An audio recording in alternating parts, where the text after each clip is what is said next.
Assalamualaikum teman-teman Lentera Mencekam, kembali lagi bersama saya. Di sini saya akan menceritakan cerita tentang kisah KKN 1994 di Indonesia. Surat penugasan dan desa yang hilang dari peta. Tahun 1994. Langit sore tampak kelabu di atas kampus Universitas Gadjah Mada, Yogyakarta.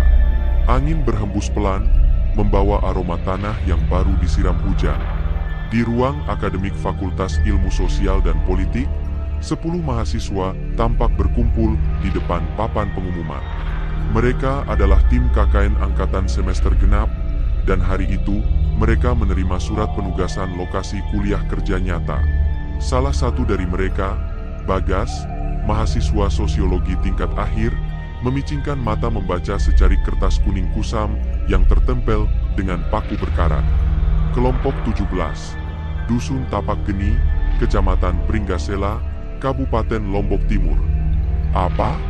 Tapak Geni? Tanya Rina, mahasiswi antropologi, dengan alis terangkat. Kamu pernah dengar nama itu? Bagas menggeleng pelan. Enggak, kayaknya bukan dusun yang umum. Satu persatu, anggota kelompok 17 membaca dengan bingung.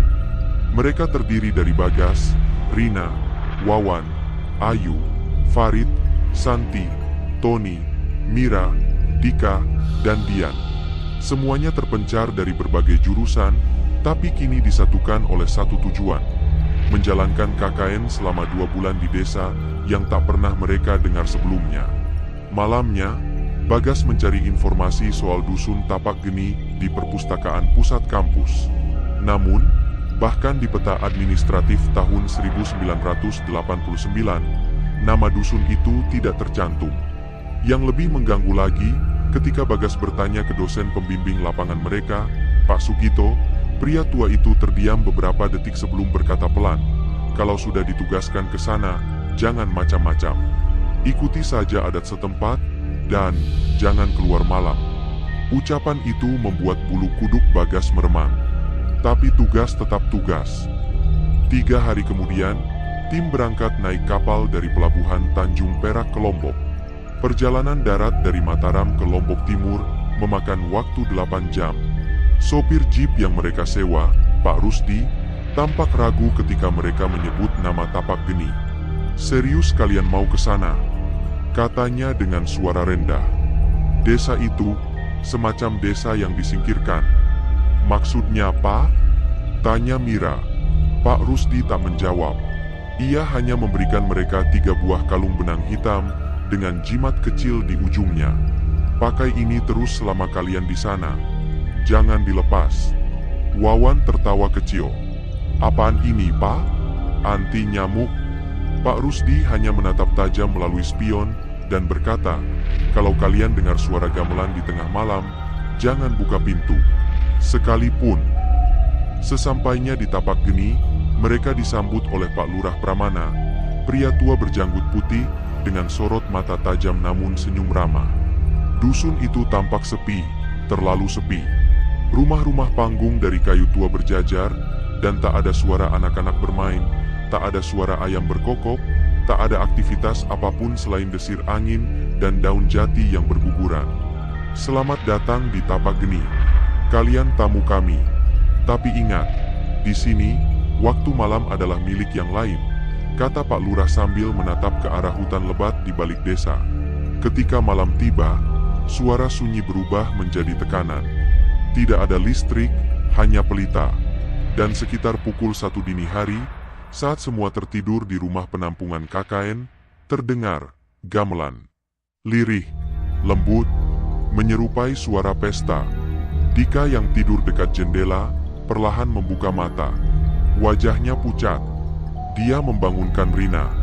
"Rin, kamu denger gak?" Rina membuka mata, lalu tubuhnya menegang. Suara gamelan itu semakin lama semakin dekat. Dan tiba-tiba, seseorang mengetuk pintu. "Tok, tok, tok." "Jangan pernah membuka pintu." Ketukan itu terdengar pelan namun tegas. "Tok, tok, tok." Lalu hening. Bagas terbangun, diikuti oleh yang lain. Wajah-wajah mereka saling berpandangan dalam remang cahaya lampu minyak. Suara gamelan masih terdengar samar, seolah datang dari balik hutan yang menyelimuti dusun. "Siapa yang ngetuk?" tanya Farid dengan suara bergetar. Dika, yang pertama kali terbangun, menggeleng. "Aku nggak tahu." Tapi, suara gamelannya makin dekat. Ayu menggenggam kalung jimat pemberian Pak Rusdi erat-erat. "Kita nggak boleh buka pintu. Ingat kata sopir itu." Namun, Tony yang merasa tak percaya tahayul mengangkat bahu. "Ah, mungkin cuma warga iseng. Kita kan pendatang baru." Dia melangkah ke arah pintu, dan semua berusaha mencegahnya. Tapi Tony sudah terlalu dekat. Dengan cepat, ia membuka daun pintu. Ceria, angin dingin menyapu masuk. Tak ada siapa-siapa di luar. Tapi suara gamelan langsung menghilang. Mati mendadak, seperti diputus. Tony celingukan keluar rumah. Gelap. Kabut tipis menggantung di antara pepohonan. "Lihat sendiri kan? Nggak ada apa-apa," katanya dengan nada menang. Namun saat Tony berbalik menutup pintu, dia terdiam. Wajahnya tiba-tiba pucat. Tangannya gemetar. Bibirnya bergetar tapi tak bersuara. Ada yang berdiri di balik pohon jati. Mukanya nggak punya mata. Brak! Tony menjatuhkan tubuhnya dan pingsan seketika. Keesokan paginya, Tony demam tinggi. Matanya tetap tertutup, menggigil. Mulutnya komat kamit menyebut sesuatu dalam bahasa yang tak mereka mengerti. Mira panik dan langsung memanggil Pak Lurah. Saat datang, Pak Lurah hanya menatap Tony dengan ekspresi berat. Dia telah membuka gerbang. "Gerbang apa maksudnya?" tanya Bagas bingung. Pak Lurah hanya berkata, "Tapak ini bukan dusun biasa. Dulu, tempat ini adalah lokasi pengorbanan manusia. Setiap malam Jumat Kliwon, suara gamelan akan memanggil jiwa-jiwa baru." Wawan tertawa miris. "Pak, kita kesini buat KKN, bukan ikut ritual." Pak Lurah menatap tajam. "Kalau kalian tidak ingin menjadi tumbal, dengarkan baik-baik. Jangan keluar malam. Jangan buka jendela. Dan jangan bicara dengan mereka yang memanggil nama kalian di luar rumah. Mereka bukan manusia." Bagas mulai sadar, ini bukan sekadar desa tertinggal. Ini tempat yang terkutuk. Malam kedua, mereka bersembunyi dalam rumah. Semua duduk mengelilingi Tony yang belum sadar, tubuhnya dibalut kain basah. Angin malam kembali datang membawa bisikan gamelan. Tapi kali ini, ada yang berbeda. Dari luar rumah, terdengar suara yang mereka kenal. "Mira, Bagas, tolong, bukain pintu. Aku Tony, tolong." Tapi Tony masih terbaring di dalam. Mereka tahu itu mustahil. Wajah Mira menegang. Farid menahan napas. Dika hampir muntah karena takut. "Itu bukan Tony," bisik Rina dengan air mata berlinang. Dan lagi-lagi, ketukan itu datang. Tok, tok, tok. Warga yang tidak berkedip. Suara ketukan itu kembali hadir. Tok, tok, tok. Suara Tony memanggil-manggil dari luar dengan nada memelas. Tapi Tony masih terbujur di dalam, menggigil seperti kerasukan. Semua mahasiswa membeku di tempat. Suara itu sangat meyakinkan, persis suara Tony. Tapi tak ada yang cukup bodoh untuk membuka pintu kali ini. Farid menggenggam tasbih yang selalu ia bawa, komat kamit berdoa. Mira memeluk Rina erat-erat. Sementara Bagas memberanikan diri berdiri, mengintip dari celah jendela, dan langsung mundur dengan wajah pias. Ada sosok berdiri di luar. Tapi bayangannya panjang banget, kayak tubuhnya lebih dari 2 meter. Tak ada yang bisa tidur malam itu. Ketika fajar datang, suara-suara aneh itu lenyap. Tapi Tony tetap tak sadar. Keesokan harinya, Pak Lurah kembali datang bersama seorang wanita tua berpakaian hitam. Warga menyebutnya Bu Darmi, dukun desa sekaligus penjaga adat. Ia hanya membawa segenggam bunga dan kendi tanah liat. Anak ini sudah disentuh. Rohnya tidak utuh, kata Bu Darmi sambil menatap Tony. Kalau tidak segera dilakukan upacara pembersihan, tubuhnya bisa diambil sepenuhnya. Upacara dilakukan malam itu juga. Di halaman rumah, lingkaran garam digaris di tanah, Tony dibaringkan di tengahnya. Bu Darmi menaburkan bunga dan membaca mantra. Tapi saat upacara berlangsung, warga desa mulai berdatangan. Mereka datang satu persatu, dalam diam. Wajah mereka datar, tak tersenyum, dan tak berkedip. Hanya berdiri mengelilingi upacara. Bagas menghitung. Lebih dari 30 orang. Semua hanya diam, menatap lurus. Seperti patung hidup. Ayu bergidik. Mereka kayak enggak hidup. Suasana makin mencekam saat dari arah hutan terdengar suara genderang dan seruling. Tapi bukan gamelan. Ini seperti musik pengiring arak-arakan. Bu Darmi langsung menyuruh semua mahasiswa masuk ke rumah. Mereka datang. Penunggu desa ini. Jangan keluar sampai ayam berkokok. Tengah malam, dari jendela mereka melihat barisan makhluk aneh berjalan melintasi jalanan desa.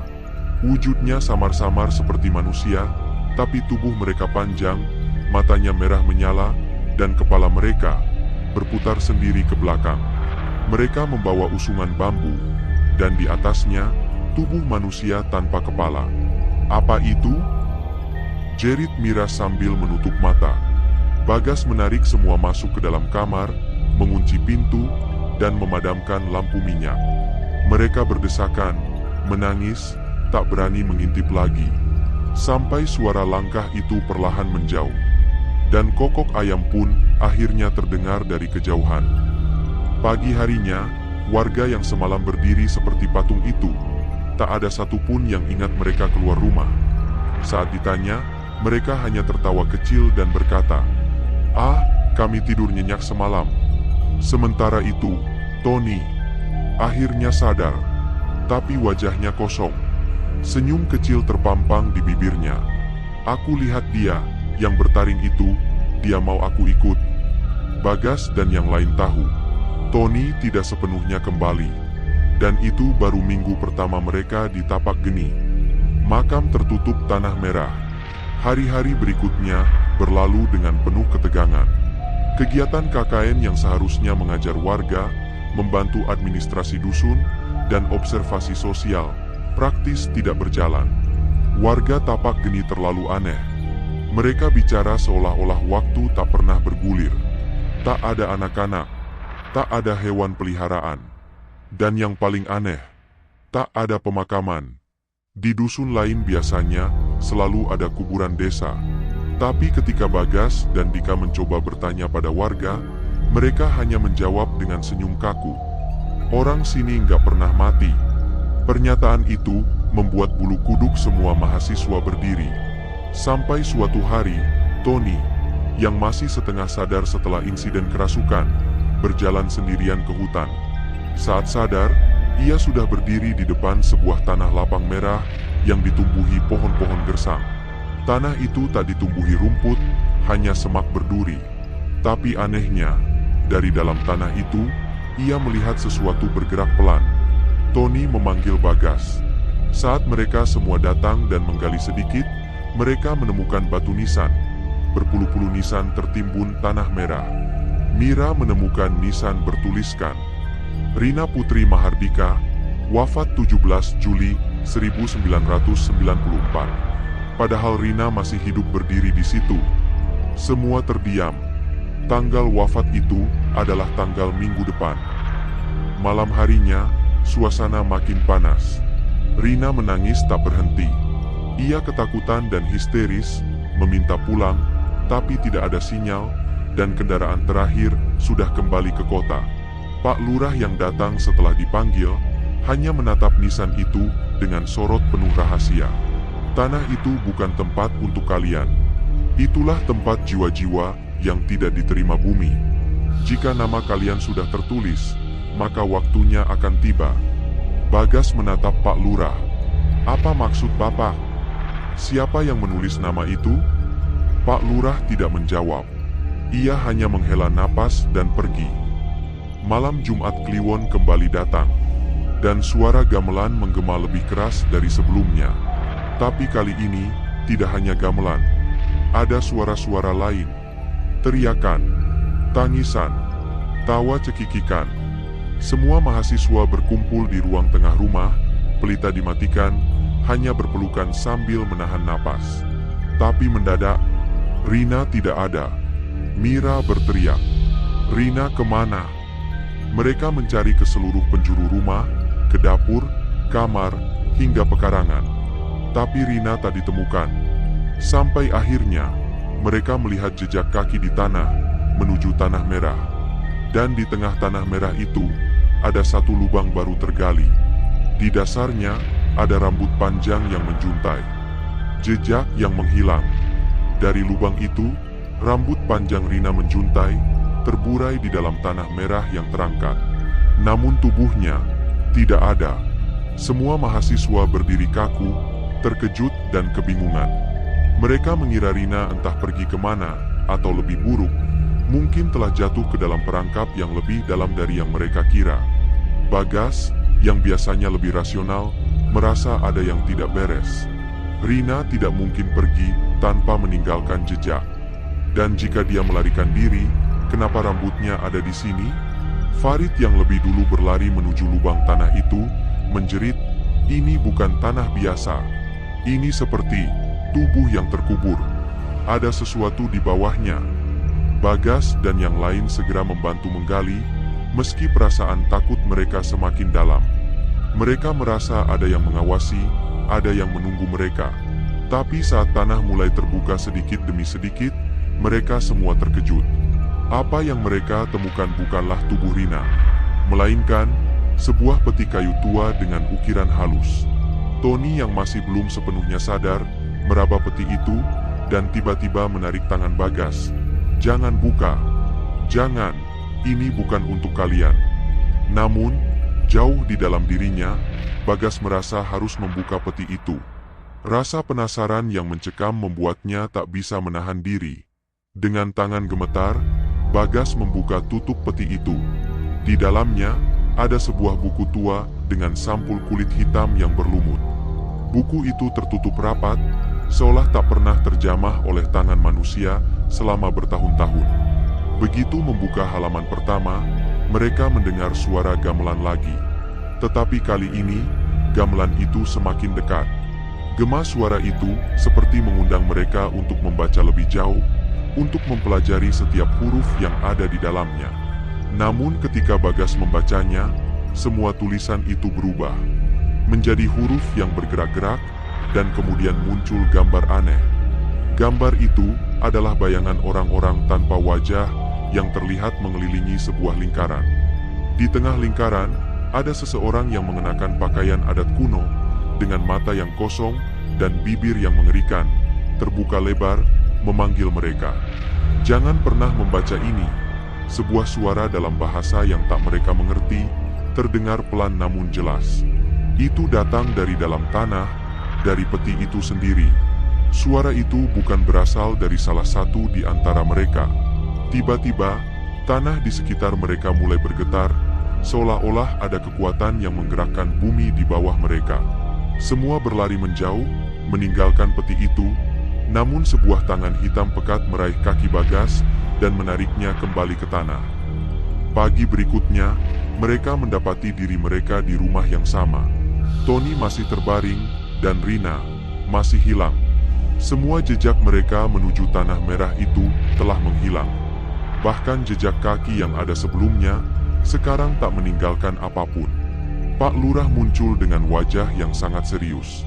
"Kalian membuka gerbang yang seharusnya tetap tertutup. Sekarang kalian sudah terikat dengan tapak geni. Kalian tidak bisa pergi, karena kalian telah memilih untuk terikat dengan hukum yang ada di sini." "Bagaimana bisa kami terikat? Kami hanya mahasiswa yang datang untuk KKN," teriak Wawan marah. Pak Lurah menatapnya tajam. "Kalian sudah memilih untuk ikut ritual yang tak terucap.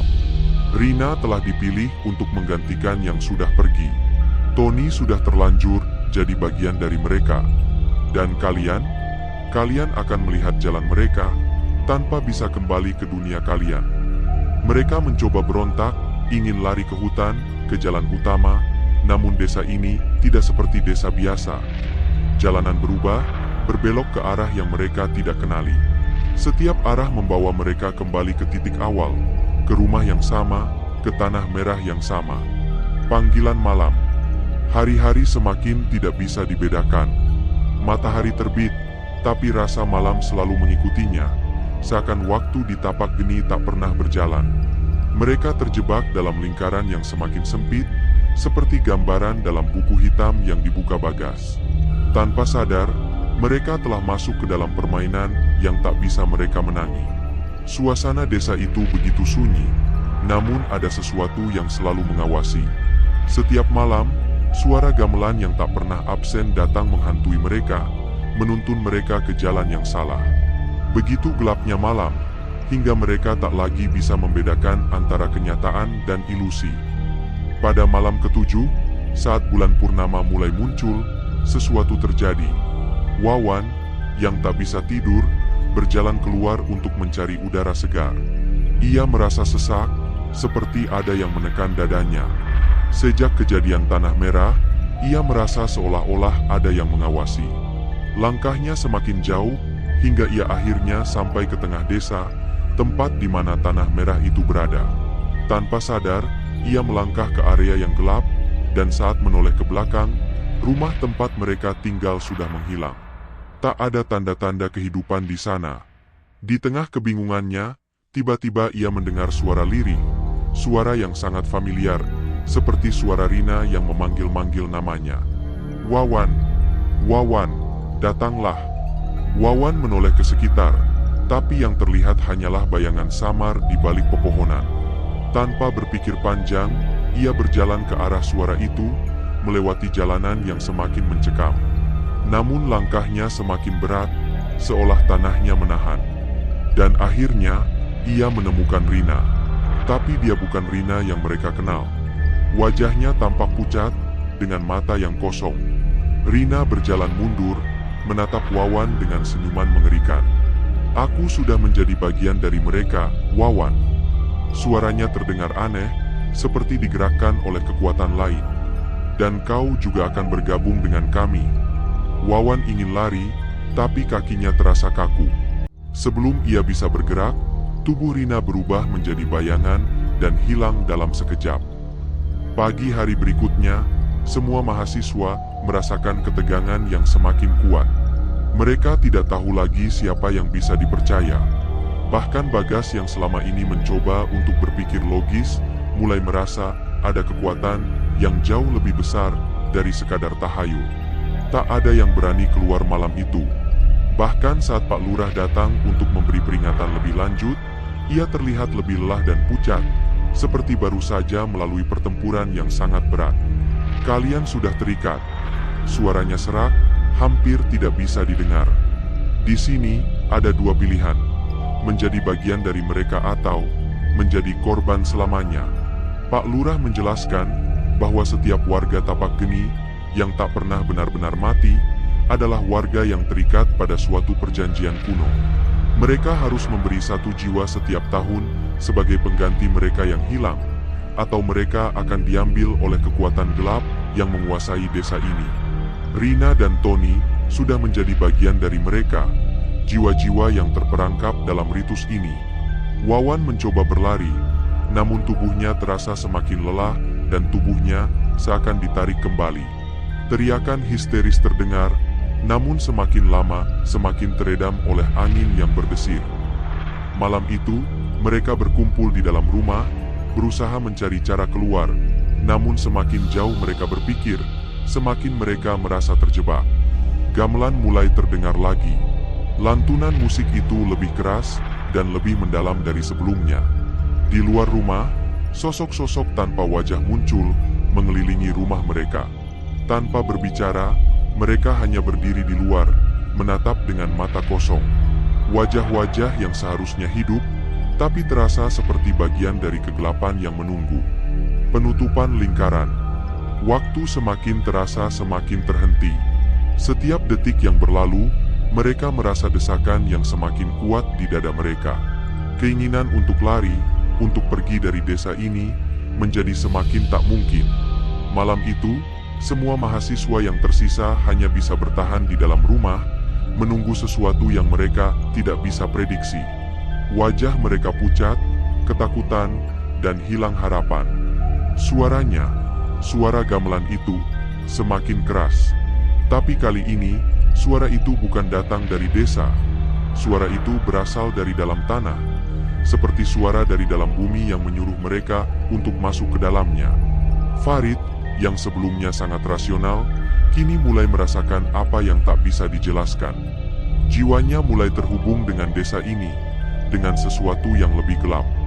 Ia melihat bayangan di luar jendela, bayangan sosok yang mengenakan pakaian adat kuno, dengan tubuh yang memanjang.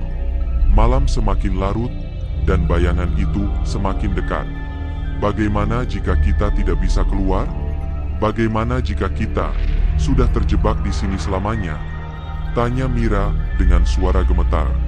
Pak Lurah tiba di rumah mereka lagi, kali ini dengan wajah yang sangat berbeda. Tatapannya kosong, seolah tidak lagi ada manusia di balik matanya. Ia berdiri di depan mereka, membiarkan suara gamelan memenuhi ruangan. Malam ini, kalian akan membuat keputusan terakhir. Suaranya datar, tanpa emosi. Kalian harus memilih, ikut bersama kami, atau kalian akan menjadi korban tahun ini. Bagas menggigil. Apa maksudnya? Kami tidak bisa ikut dengan kalian. Kami tidak tahu apa yang kalian inginkan. Pak Lurah menggelengkan kepala. Kalian sudah terikat. Itu sudah terjadi sejak kalian datang ke Tapak Geni. Yang tinggal sekarang hanyalah mengakui bahwa kalian adalah bagian dari mereka. Atau, mereka akan mengambil kalian satu persatu. Tiba-tiba, suara gemuruh tanah terdengar lagi. Sosok-sosok tanpa wajah itu muncul di luar, mengelilingi rumah mereka. Mereka tidak bisa lagi membedakan antara mimpi dan kenyataan. Setiap langkah terasa semakin berat. Lantai kayu rumah bergoyang, dan suara langkah kaki dari luar semakin banyak.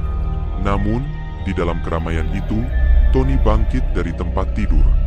Matanya kosong, dan wajahnya terlihat seperti bayangan orang yang sudah lama mati. Ia berjalan menuju pintu. Aku sudah memilih, katanya dengan suara yang tidak familiar. Aku sudah menjadi bagian dari mereka. Dengan langkah pasti, Tony membuka pintu dan berjalan keluar. Bagas ingin berlari menghentikannya, tetapi ia terjatuh, seolah ada kekuatan yang menahannya. Tony berjalan di bawah cahaya bulan, menuju lingkaran yang mengelilingi desa. Wajahnya terlihat puas, seolah ia telah menemukan kedamaian, meskipun tubuhnya tak lagi milik manusia. Semua yang melihat hanya bisa terdiam, sementara Pak Lurah dan sosok-sosok lainnya menyaksikan dengan tatapan kosong. Sekarang kalian semua sudah tahu, kata Pak Lurah pelan, kami bukan lagi manusia. Kami adalah jiwa yang terikat pada hukum ini, dan kalian sudah menjadi bagian dari kami. Bagas menundukkan kepalanya. Ia tahu tak ada jalan keluar. Mereka yang terpilih akan tetap menjadi bagian dari Tapak Geni, selamanya terperangkap dalam lingkaran itu. Semua mahasiswa yang tersisa akhirnya mengikuti langkah Tony, tanpa bisa berkata-kata. Mereka semua masuk ke dalam tanah merah itu, menjadi bagian dari mereka yang tak pernah mati. Tidak ada lagi jejak kaki yang tertinggal. Tak ada yang bisa mengingat mereka. Tapak Geni akan tetap hidup, dengan setiap jiwa yang datang, setiap jiwa yang pergi, dan siklus yang terus berulang. Selesai.